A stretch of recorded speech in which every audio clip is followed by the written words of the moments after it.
Good morning students. We are studying unit 11 that is reading time. हम time वाली unit read कर रहे हैं. इसमें हमने रीडिंग टाइम इन वर्ड्स सीखा था प्रीवियस वीडियो में. That is half past, quarter past and quarter to. That is how we write time in words. Okay. And today open your studio book, page number 54, activity 11.7. Look at figure 3 and answer the following questions. आपको एक clock दी हुई है figure 3 में, ये देखिए.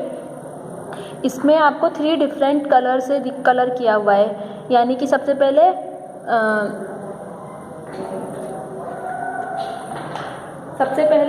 Quarter past, फिर half past और फिर quarter to. Quarter past, half past और क्वार्टर टू, इस तरह से 3 कलर करके आपको दिए हुए हैं. और इससे रिलेटेड आपको कुछ क्वेश्चंस दिए हुए हैं, उनके आंसर आपको बताने हैं. Which number has the hour hand crossed. यानी कि जो हार हैंड है इस क्लॉक में, उसने कौन सा नंबर क्रॉस किया है. तो हम देख रहे हैं वो कहाँ पर है, 6 और 7 के बीच में. तो हम अपना आंसर क्या देंगे, 6. यानी कि 6 नंबर को उसने क्रॉस कर लिया है. ठीक है. इसके बाद सेकंड है, फर्स्ट में आंसर देंगे हम 6. फिर सेकंड है, which number is it going to reach next. अब कौन से नंबर पर जाने वाला है हार हैंड. तो 6 के बाद कौन से नंबर पर जाएगा, 7 पर. तो हम अपना आंसर क्या देंगे, 7. इसके बाद which number does the minute hand point two. अब मिनट हैंड किसको पॉइंट कर रही है. इसमें ए है, if the minute hand point two 3 the time is read in words eight. अगर वो पॉइंट 3 पर कर रही है, पॉइंट 3 पर, तो क्या रीड करेंगे हम टाइम को. तो हम रीड करेंगे क्वार्टर पास्ट 6. थर्ड के ए में हम आंसर देंगे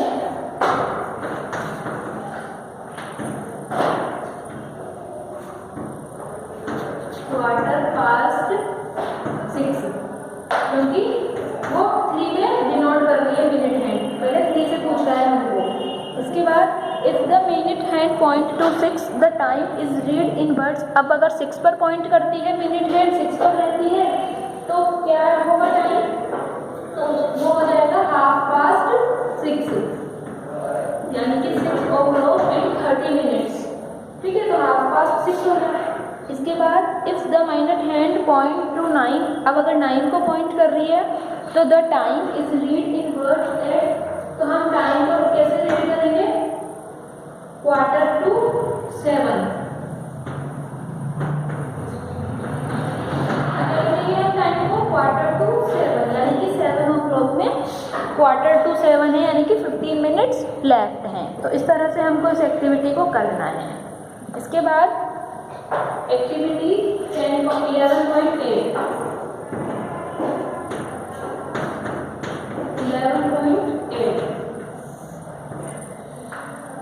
read the time show in on each clock. आपको जो क्लॉक में टाइम दिया हुआ है उसको रीड करना है.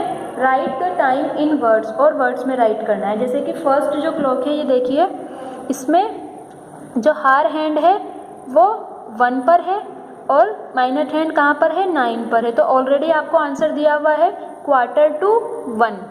इसके बाद जो सेकंड क्लॉक है उसमें हार हैंड 11 पर है और जो मिनट हैंड है वो 3 पर है. तो इसमें हम आंसर क्या करेंगे, क्वार्टर पास्ट. अब आपको फिल करना है तो क्या होगा, 11. Quarter past 11. इसके बाद थर्ड वॉच है, इसमें जो हार हैंड है वो कहाँ पर है, 2 और 3 के बीच में, और जो मिनट हैंड है वो कहाँ पर है, 9 पर. तो हम क्या लिखेंगे टाइम को, तो हम लिखेंगे टाइम क्वार्टर टू 3, यानी कि 3 o'clock में 15 मिनट लेफ्ट है. तो क्वार्टर टू 3.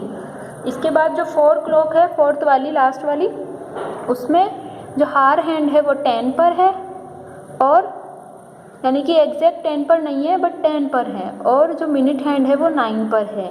तो हम क्या लिखेंगे टाइम को, क्वार्टर टू 10. ओके.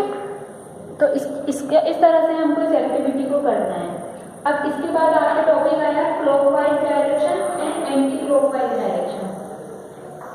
यानी कि अगर आपने कभी सुना हो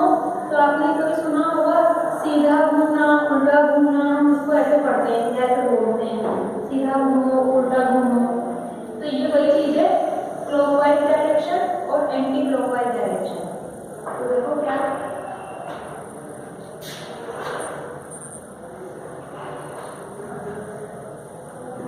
क्लॉकवाइज डायरेक्शन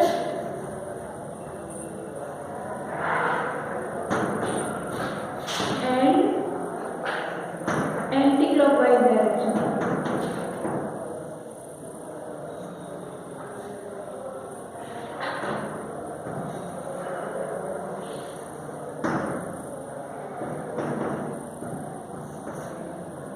यही हमारा टॉपिक है clockwise and anti clockwise direction. अब देखो इसको समझने के लिए आपको अपनी बुक में देखिए पेज नंबर 55 पे, trace the path to help the ant reach the sugar cube in each maze. इस तरह के पजल्स हम कई बार सॉल्व भी करते हैं ना, न्यूज़पेपर में भी आते हैं या कोई बुक में आते हैं, तो हम सॉल्व भी करते हैं। तो हमको क्या करना है, इस आंट को शुगर तक पहुंचाना है, तो हमको रास्ता ढूंढते हुए पहुंचाना है। तो आप रास्ता ढूंढेंगे, खुद पता करेंगे और उसको पहुंचाएंगे।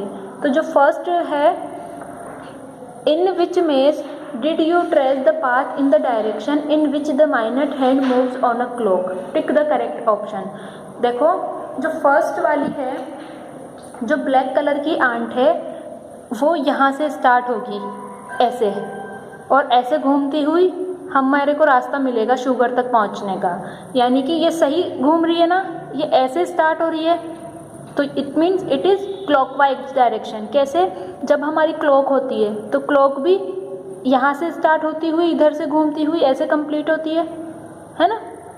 जब हम क्लॉक में देखते हैं तो उसमें भी कैसे स्टार्ट होती है, यहाँ 12 होता है, यहाँ जैसे इस क्लॉक में समझ लो, इस क्लॉक में समझो, यहाँ से स्टार्ट होगा तो ऐसे ही स्टार्ट होता है माइनट हैंड, हार हैंड और माइनट हैंड इसी तरह से घूमती है। इस तरह से थोड़ी ना घूमती है कि 12 से 11, 10, 9, 8, 7 थोड़ी ना घूमती है, 1, 2, 3, 4 घूमती है।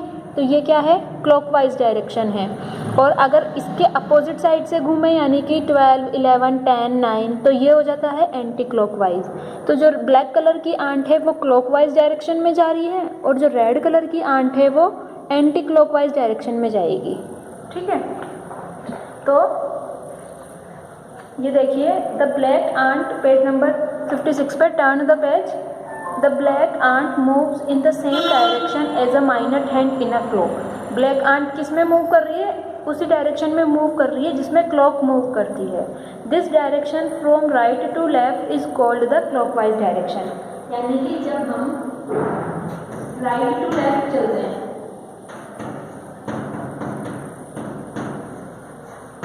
तो वो तो होता है क्लॉकवाइज डायरेक्शन।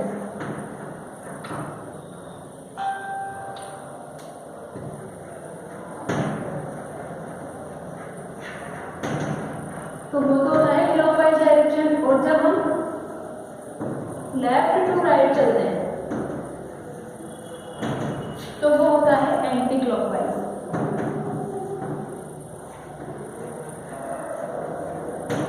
जब राइट टू लेफ्ट चलेंगे यानी कि एक तरह से मान लो हम सीधा चल रहे हैं और हम उल्टा चल रहे हैं, हम सीधा चलते हैं तो क्लॉकवाइज डायरेक्शन, हम उल्टा चलते हैं तो एंटी क्लॉकवाइज डायरेक्शन। यही होता है ये।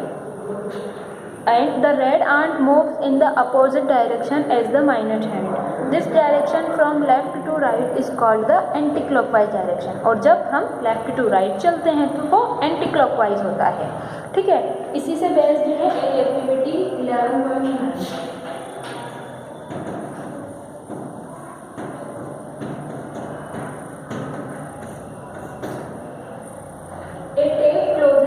Clockwise direction. टेप का मतलब क्या है यहाँ पे, नल। जो नल होता है उसको हम ऐसे घुमाते हैं ना, तो वो क्लॉकवाइज डायरेक्शन में घूमता है। A ceiling fan rotate in the anticlockwise direction. और जो सेलिंग फैन है वो एंटी क्लॉकवाइज डायरेक्शन में मूव करता है। तो list 2 more examples for each in the table. तो अब आपको 2 और ऐसे एग्जाम्पल देने हैं जो क्लॉकवाइज और एंटी क्लॉकवाइज डायरेक्शन में मूव होते हैं। तो ये आप खुद करेंगे,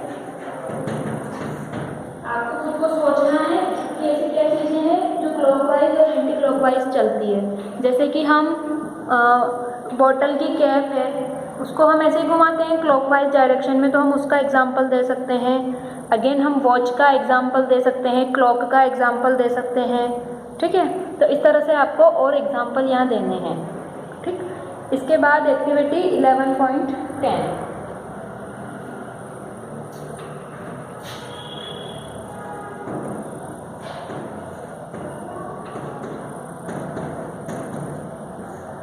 एक्टिविटी 11.10 है label the pictures and frame at least 2 sentence using the words. आपको 3 टाइप की पिक्चर दी हुई है। फर्स्ट में क्लॉक है, सेकंड में सन है और थर्ड में मून है, ठीक है। अब आपको इन तीनों में से किसी 2 को यूज़ में लेते हुए सेंटेंस क्रिएट करना है। कोई भी आप अपनी चॉइस से कोई भी 2 ले लो, या तो क्लॉक सन ले लो, या सन मून ले लो, क्लॉक मून ले लो, या फिर क्लॉक सन ले लो, कुछ भी ले लो। 2 चीज़ें लेनी है आपको और उनसे सेंटेंस बनाने हैं। जैसे कि मैं सन से बनाऊं तो जैसे कि the sun rises in the east, sun कहाँ राइज होता है? ईस्ट में राइज होता है। तो इस तरह से एक सेंटेंस ये बन गया।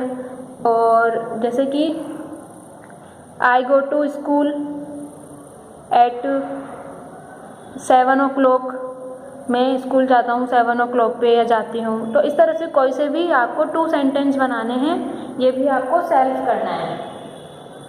आप कोई भी 2 ऑब्जेक्ट ले लेंगे और सेंटेंस क्रिएट करेंगे, ठीक है।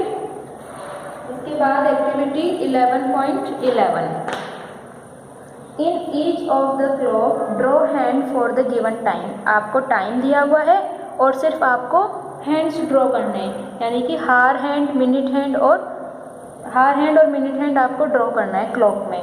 जैसे कि ये देखो कैसे करेंगे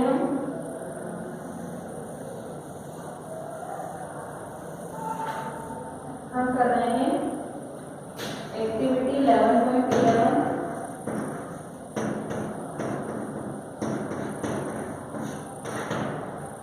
इसमें आपको बोल रहा है फर्स्ट क्लॉक दी हुई है आपको,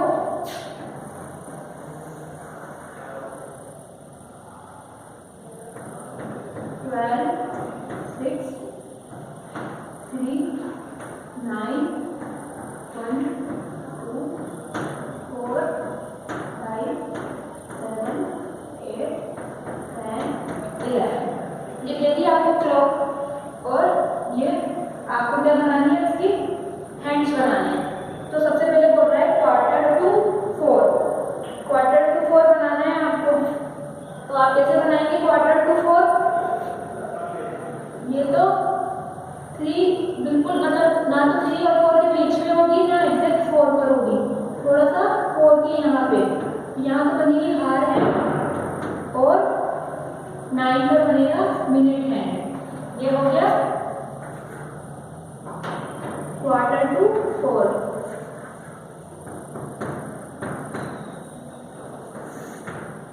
तो इस तरह से आपको हैंड्स ड्रॉ करने हैं। पहला हो गया क्वार्टर टू 4, इसके बाद सेकंड है क्वार्टर टू 6। इसमें भी क्या करें हम? एग्जैक्ट मैं इसी वॉच में आपको बता देती हूँ। अब है क्वार्टर टू 6, तो क्वार्टर टू 6 में हम क्या करेंगे? ना 6 और ना 5 और 6 के बीच में होगा और ना एग्जैक्ट 6 पर होगा, थोड़ा सा इधर। ये हो गया क्वार्टर टू 6 और 9 पर मिनट हैंड हो जाएगा। इसी तरह क्वार्टर पास्ट 8। अब क्वार्टर पास्ट 8 बनाना है आपको, तो क्वार्टर पास्ट 8 के लिए क्या करेंगे हम? 8 पर तो हार हैंड हो गया और 3 पर मिनट हैंड हो गया। तो 8 पर तो हम हार हैंड कर देंगे और 3 पर मिनट हैंड कर देंगे। ये हो गया क्वार्टर पास्ट 8।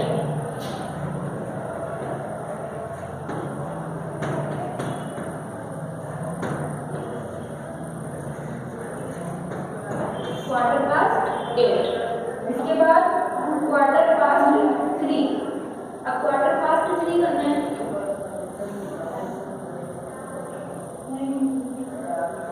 अब क्वार्टर पास्ट 3 में क्या करेंगे?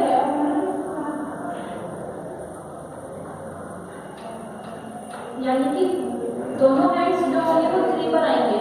तो हार हैंड हो गया तो, और ये मिनट हैंड हो गया। ये हो गया क्वार्टर पास्ट 3। तो इस तरह से आपको इस एक्टिविटी को करना है। अब इसका सेकंड है draw a clock showing 2:30 in the given space. अब 2:30 को शो करते हुए आपको क्लॉक ड्रॉ करनी है, तो ये आप सेल्फ करेंगे। इसके बाद एक्टिविटी 11.12 अब है reading time to 5 minutes. Time को 5 मिनट में रीड करना चाहिए।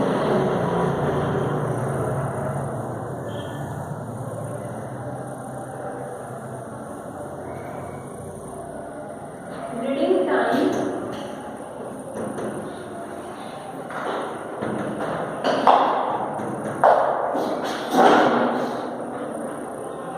To 5 minutes.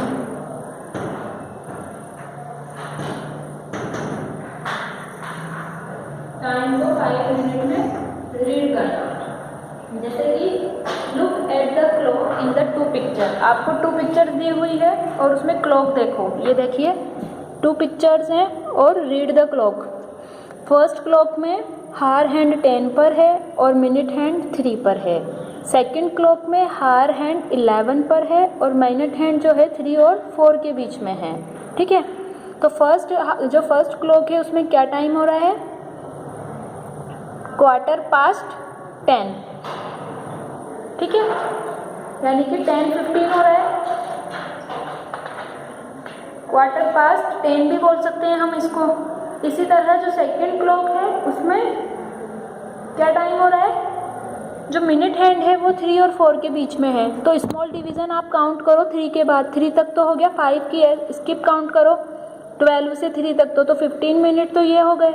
इसके बाद सेकेंड स्मॉल डिवीज़न पर है यानी कि 16 और 17, तो ये हो गया 15:15। इसको हम बोलेंगे 11:17। तो अब है fill in the blank. When Pranav starts playing the piano. Pranav ने पियानो प्लेइंग करना कब स्टार्ट किया? तो क्वेश्चन 1 का ए है the hour hand is between and. हार हैंड किसके बीच में है? देखो आप, हार हैंड है 10 और 11 के बीच में, तो हम देंगे आंसर अपना 10 एंड 11। हार हैंड का है 10 और 11 के बीच में। इसी तरह the minute hand is at. Minute hand कहाँ पर है? 3 पर, तो हम 3 राइट कर देंगे क्योंकि 10 और 3 है ना। इसके बाद the time is read as. Time को क्या रीड करेंगे हम? 10:15। टाइम को क्या रीड करेंगे हम? 10:15। ठीक है, तो ये तो हो गई फर्स्ट पिक्चर के बारे में। अब है सेकंड पिक्चर यानी कि question 2। When Pranav finishes playing the piano. अब सेकंड पिक्चर में उसने फिनिश कर दिया प्लेइंग करना, तो इससे related question the hour hand is between. अब हार हैंड कहाँ पर है? 11 एंड 12 के बीच में, तो हम क्या आंसर देंगे? 11 and 12। The minor hand is between. और जो मिनट हैंड है इसका ए है। जो मिनट हैंड है वो किसके बीच में है? 3 और 4 के बीच में। 3 एंड 4। ठीक है, ये क्वेश्चन 2 हो गया। अब क्वेश्चन 3 है when did Pranav finish playing the piano? 11:15 और अ लिटिल आफ्टर 11:15। उसने पियानो फिनिश कब किया? 11:15 पे किया या अ लिटिल 11:15 किया? तो 11:15 पे तो नहीं किया क्योंकि जो मिनट हैंड है वो अगर 3 पे होती तो 11:15 हो जाता, बट मिनट हैंड कहाँ पर है? 3 और 4 के बीच में। दैट मीन्स हम इसमें आंसर देंगे ए लिटिल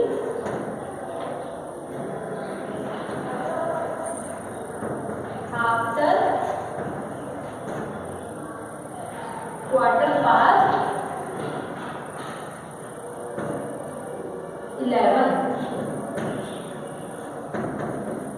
यानी कि उसने फिनिश कब किया? 11:15 के थोड़ा सा बाद में, क्योंकि जब हमने टाइम को रीड किया तो क्या हो रहा था? वो 11:17 हो रहा था, यानी कि 11:15 के थोड़ा सा बाद में।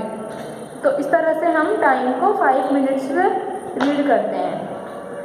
तो आज के लिए आपके लिए इतना काफ़ी है और ये आपको होमवर्क करना है। इसी से रिलेटेड एक्टिविटी हम कल और नेक्स्ट वीडियो में करेंगे।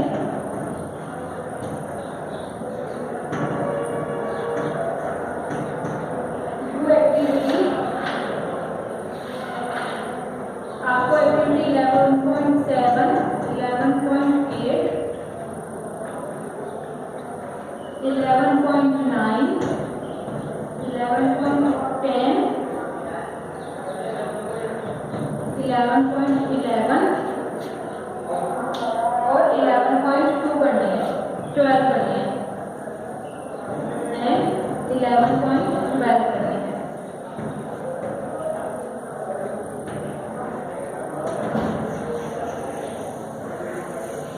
ये वाली जो एक्टिविटी थी हमारी, सॉरी ये थी एक्टिविटी